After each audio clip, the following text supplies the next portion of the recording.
titula Memorias del Sancocho.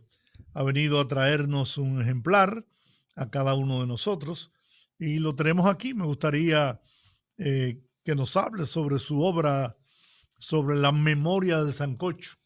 Muy bien, buenas tardes. Muchas gracias, don Georgie y don Rudy. La verdad que estar aquí en este programa es como uno ponerse pantalones largos ya. Sí, sí, sí, Bueno. porque Y yo cuando en cholo. Ey, no, eso es mentira, él anda con pantalones largos. Pues. Bueno, Memorias del Sancocho.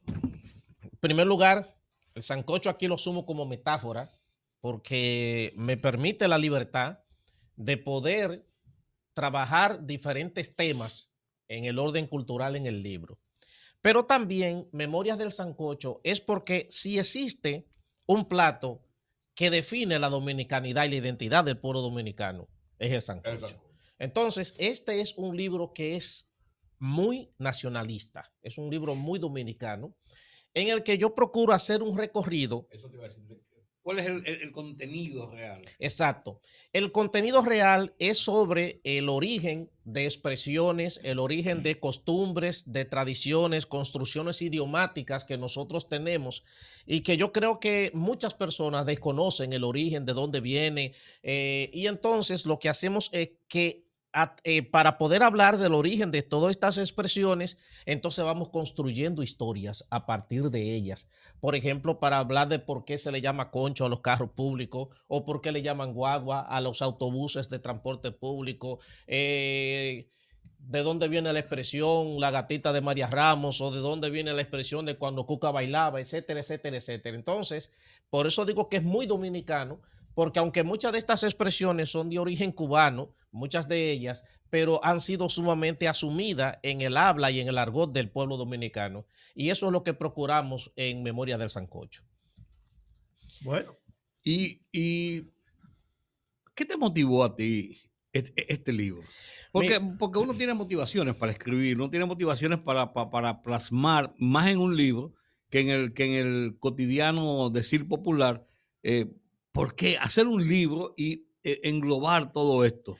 bueno, mire, un día en mi casa, yo estoy como medio eh, ocioso en un momento y me llega una investigación de por qué se le llama concho a los vehículos de carro público. Ajá. Entonces, yo eso lo compartí por WhatsApp con una serie de amigos y contactos que tengo. Entonces, un sobrino me propuso, pero ¿por qué tú no haces esa especie de cápsulas con ese origen cultural? Y yo empecé a hacerlo y llamó la atención de varios comunicadores, entre ellos de Jochi Santos, quien me abrió la puerta en el mismo golpe y empezamos entonces una sesión que yo titulé Aprendo con Rafael. Y entonces también el merenguero Peña Suazo me sugirió el que hiciera un Instagram. Y entonces hice ese Instagram Aprendo con Rafael. Y a partir de ahí empecé entonces a hacer una serie de cápsulas culturales que fueron llamando bastante la atención de la gente. De hecho, hubo una de nuestras cápsulas que fue de la historia de cuando Cuca bailaba, que se hizo viral en las redes sociales y hasta Univisión y Tony Dandrade se hizo eco de esas cápsulas. Entonces, a partir de ahí, mirando el interés que había suscitado este trabajo que estamos haciendo, entonces decidimos mejor compilar las que habían sido de mayor impacto en la gente en un libro, pero que es un libro en el que no lo dedicamos solamente a describir el fenómeno, sino que es un libro en el que procuramos hacerlo en medio de una historia y por eso le llamamos Memorias del ¿dónde Sancocho. puede la gente comprar el libro? El libro pueden encontrarlo actualmente en Amazon, ya está disponible en Librería Cuesta y también pueden escribirnos a través de nuestras redes sociales en @aprendo con Rafael en Instagram y en Facebook y también ahí tenemos la oferta de poder enviárselo directamente a su ¿Qué casa. otras obras tú has hecho, tienes en mente? Sí, ¿Cuál es tu género qué realmente? bueno, porque la pregunta, este es ya mi tercer libro. Ok. El primer libro que yo escribí lo titulé Vivencias en broma y en serio. Vivencias en broma y en serio es un libro en el que yo procuro ponerle sentimiento, alma, vida y corazón a seres humanos que posiblemente son los excluidos del sistema socioeconómico. ¿Cómo sortea la vida una persona que se dedica a limpiar cristales en la calle para mantener una familia, posiblemente de 4 hijos, y quizás una esposa que no trabaja? ¿Cómo un guachimán puede hacer, como dicen, de tripas corazón, con el salario que gana, para también poder mantener a una familia con un presupuesto corto a una familia larga? Entonces, Vivencia en Broma y en Serio hace este tipo de recorrido y análisis. Y el segundo libro que escribí fue un libro más intelectual, si se quiere, que titulé La Sociedad de la Nada, que es un texto que va en la misma orientación que La Civilización del Espectáculo de Vargas Llosa, o en la misma orientación de La Sociedad Líquida de Bauman. Pero yo en este caso hago un análisis sobre todo de la sociedad dominicana, partiendo desde el contexto global general, el modelo de sociedad que tenemos en la sociedad contemporánea, y entonces lo aplatanamos a la sociedad dominicana. Bueno, pues gracias Rafael Álvarez de los Santos por traernos este libro, Memorias del Sancocho, que usted puede conseguir en Amazon, en Centro Cuesta del Libro. Sí. Y también, bueno, nos escriban a nuestras redes, en Instagram, @aprendo con Rafael, en Facebook también. Y también pueden escribirnos solo WhatsApp al 809-613-6024, 809-613-6024, y ahí entonces coordinamos para hacerle llegar el libro. No crean que van a encontrar la receta de hacer el sancocho. La receta no, pero sí hay un buen desglose sobre el origen del sancocho, inclusive el concepto que si es salcocho o sancocho. Usted va a encontrar la respuesta en este libro. Bueno, ahora en el rumbo de la tarde hablamos de economía y de qué manera. La economía, el ritmo de los mercados, la banca, la industria, el poder adquisitivo de la gente. Estos y otros temas analizados por el doctor Antonio Siriaco Cruz en el rumbo de la economía. Buenas tardes, buenas tardes, buenas tardes, buenas tardes, señor. Buenas tardes, señor. Buenas tardes, Rudy. Buenas tardes, Georgie. Buenas tardes, Juan. Y estamos por aquí hoy miércoles con los poderosos, la 98.5 en Rumba. Sí, señor. Tú sabes que ustedes ayer hicieron un programa muy interesante. Como siempre. Con respecto pero siempre ha sido así, pero el tema de la vacuna, sí, que yo creo que quiero darle un sentido económico, vamos a decir, y el impacto positivo que esto va a tener en la actividad económica. Y ya lo está teniendo a nivel del mundo, porque déjenme decirle lo siguiente. Yo creo que después que los países poco a poco han venido vacunando gran parte de los grupos, incluso este proceso de vacunación debió ser mucho más rápido, pero evidentemente que por el tema de las restricciones de la oferta de las vacunas y que muchas empresas farmacéuticas que se habían comprometido en un primer momento, pero por situaciones que todos conocemos, han comenzado a vacunar a los países obviamente que han puesto la plata, los países ricos.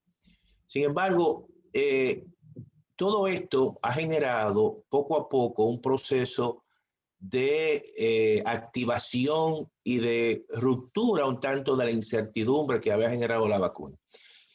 Y es obvio que hay un proceso en la economía mundial de un retorno lento al nivel de demanda en muchos bienes y servicios previo a la pandemia. Por ejemplo, voy a comenzar con el precio del petróleo y con el consumo de petróleo.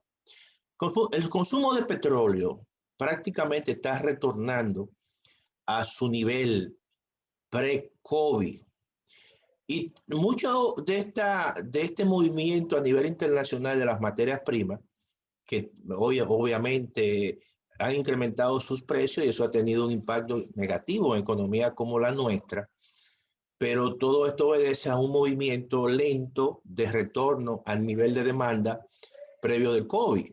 Entonces, en el caso del petróleo, el consumo pre-COVID era de alrededor de 94.5 millones barriles de petróleo diario. Y ya el mundo está poco a poco retornando a ese nivel. En todo esto incide mucho. Ayer se colocó a 60 puntos algo. Claro, claro. Entonces, incluso el incremento acumulado en los últimos meses, en las últimas semanas, ha sido de más de un 34%. Y en todo esto tiene mucho que ver también la reactivación de la demanda producto de la economía china, ¿no? Que posiblemente este año tenga un crecimiento de alrededor del 8.2%. Y esto ha generado, China siempre ha sido un gran demandante de materia prima, de petróleo, de maíz, de trigo, una cantidad inmensa, y todo eso está afectando los mercados internacionales. En el caso de la República Dominicana, que ya se inició el proceso de vacunación, y eso es un elemento positivo porque la vacunación incluso se había hablado que iba a iniciar en el mes de marzo y se ha iniciado un tanto mucho antes. Esto puede mejorar toda la certidumbre futura y evidentemente que yo creo que va a acelerar todo un proceso de reapertura total de la economía, ¿no? En sus diferentes actividades. Ya se está hablando por lo menos de el retorno de manera física a la educación preuniversitaria. Esto puede incluso posteriormente eliminar todo el toque de queda en un futuro. Es decir, que en la medida que se dé un proceso un poquito más acelerado de vacunación, en esta medida yo creo que disminuyen los niveles de contagio, como en los últimos días ha venido ocurriendo y también en el mundo. Y esto básicamente genera un proceso de reactivación de la economía. De manera que eso es un elemento importante, positivo. Claro, hay elementos de riesgo, como yo he dicho, todo este retorno de la demanda pre-COVID va a tener un impacto en los precios en un momento determinado. Eso va otra vez a muchos países van a comenzar a demandar más bienes, más materia prima, y esto entonces va a traer como consecuencia incrementos, como está ocurriendo en la República Dominicana, de precios producto de una inflación importada. Por ejemplo, cuando uno analiza el mercado internacional de las materias primas, uno ve que, por ejemplo, el trigo, que es un componente importante en la fabricación de harina y el pan, eso se ha incrementado en los últimos meses un 21%. O el caso, por ejemplo, de la soya, ¿no? Y el de la grasa comestible, en algunos casos un 40% y en otros casos un 34%. Es decir, que ha habido un proceso evidentemente de mayor demanda. Mira, y hay un dato para que uno pueda darse cuenta de la magnitud. La demanda de maíz en el mundo prácticamente se ha duplicado en los últimos meses. Y ha pasado de, en los últimos años, que eran 7 millones de toneladas de maíz. Eso prácticamente ha subido por encima de los 14 millones de maíz. Y todo eso hace que el precio del maíz se incremente. De manera que aquellos países que utilizan el maíz como un insumo, eso tiene un impacto fuerte en los precios. Y va a provocar, te iba a decir, va a provocar también aumento de precios de los productos que lo generan. Es una cadena. No, así es, porque es toda una cadena de valor que de una forma u otra se benefician los países que son productores netamente de estas materias primas, pero los que son netamente importadores,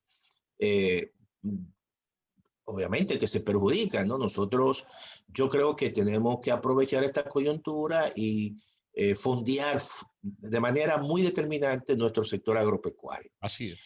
Y hay un elemento importante que también yo quería resaltar.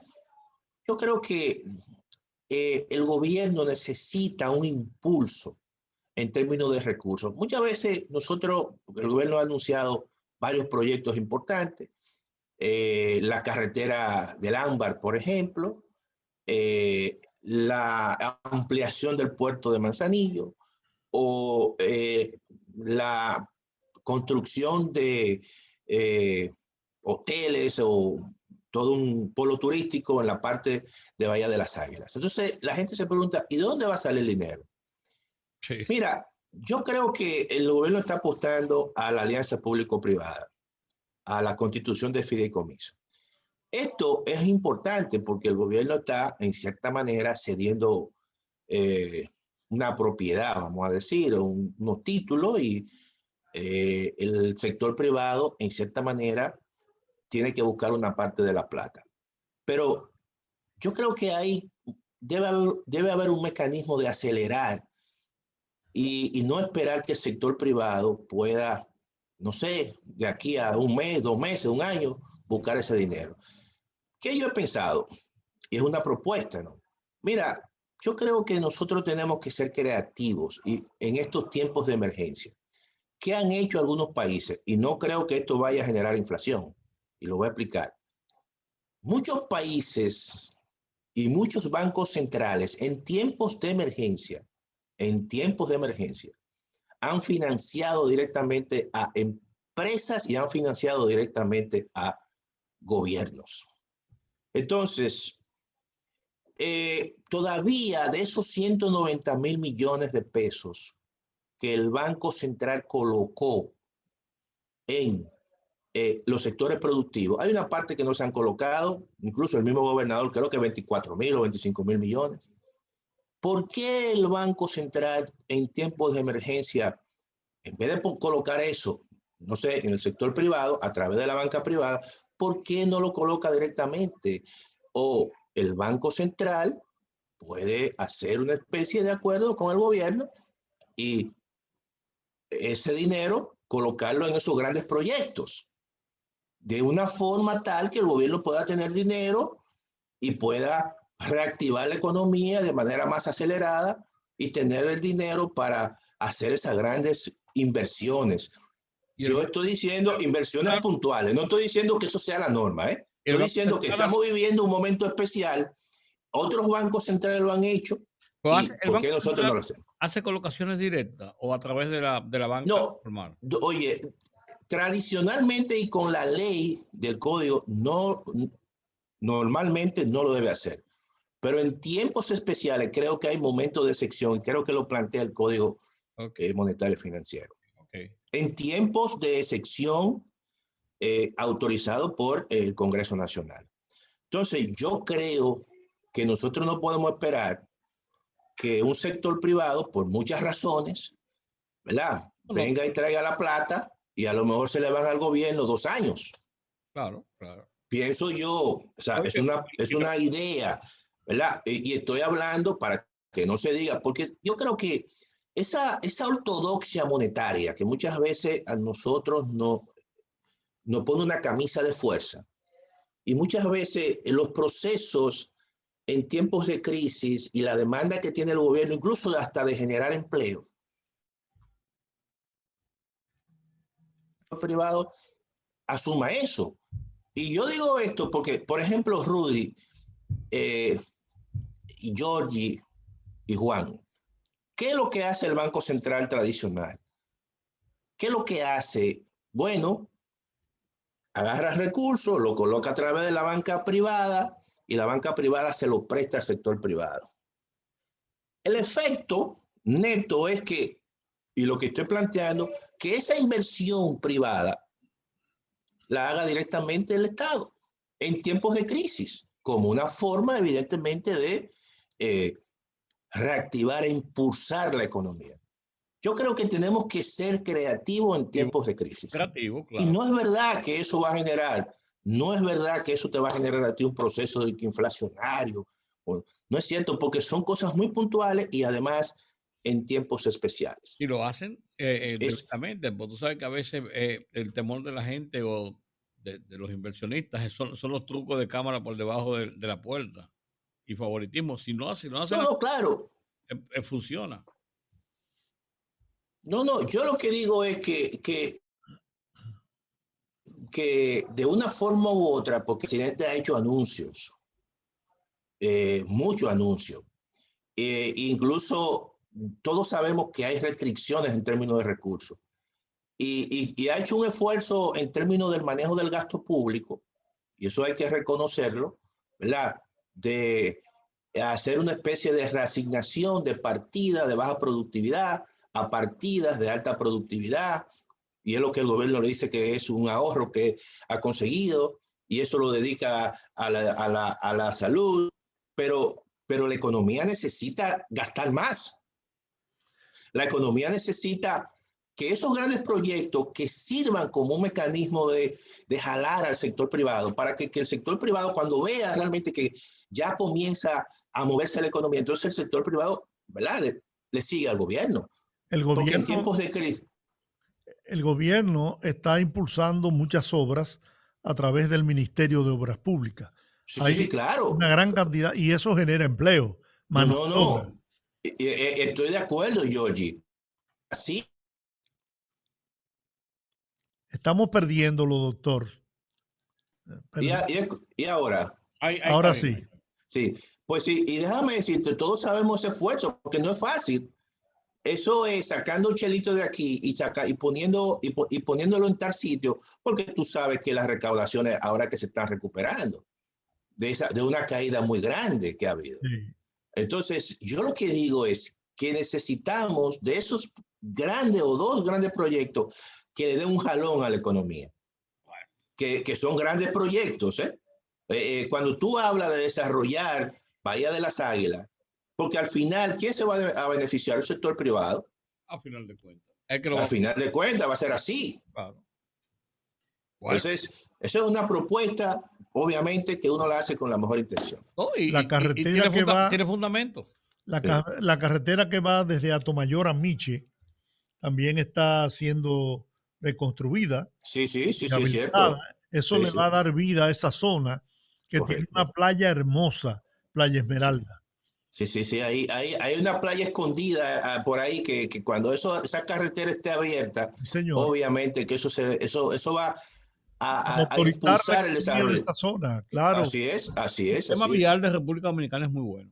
Sí, es cierto. En comparación a muchos sistemas viales de la región. Muy bueno. Doctor, pues, ¿y la tasa de cambio? ¿Podemos estar tranquilos? Está tranquilo. Bueno, hasta ahora, por un lado, está tranquilo y el Banco Central tiene más de 12 mil millones de dólares en reserva. A Georgie no le gusta eso, ¿no? A Georgie le gusta. Acuérdate que Georgie con las estaciones de gasolina que tiene en el sur de la Florida, a él le gusta que vengan en dólares. Georgie, tú sabes que hay un negocio que se llama el Forex, que es la compra y venta de divisas, ¿no? Claro. Hay mucha gente que le va bien, pero tú tienes que estar viendo esos movimientos, que si subió el dólar, si bajó el euro, y estar haciendo transacciones muy rápidas. Iriaco, de manera que yo creo que a Georgie le gusta mucho el Forex. Lo está acusando de casacambista. No, eso no es Rudy, eso no es el casacambista. Eso es hacer buenas inversiones. Y doctor, las tasas de interés en los préstamos, ¿conviene que bajen, se mantengan como están o que aumenten en este momento? Tú sabes que obviamente que en tiempos de reactivación, en tiempos de crisis, tú necesitas que la inversión sea muy grande. Y obviamente para eso las tasas de interés tienen que relativamente ser atractivas. A tal punto, claro, de que tampoco eso sea una penalización a que vaya a ser una inversión tomando en consideración un rendimiento mayor de cualquier documento o papel comercial que pueda tener. Por eso es que yo creo que este año las tasas de interés van a subir un poco. Básicamente las tasas de interés porque muchos certificados que se han colocado a partir de este año son con mayores tasas y mayores rendimientos. Y eso es precisamente para evitar un proceso de desintermediación financiera. Y en ese sentido creo que el Banco Central ha hecho una serie de colocaciones a principios de año que tienden a que las tasas de interés promedio sean un poquito más altas este año, como una forma precisamente de darle mucho mayor rendimiento al que vaya a hacer una inversión en algún documento comercial. Doctor, muchas gracias. Como siempre, una cátedra cada una de sus exposiciones. A ustedes siempre. Cuídense mucho, ¿eh? Un gran Hasta abrazo. luego. Un gran abrazo. Adiós. Adiós.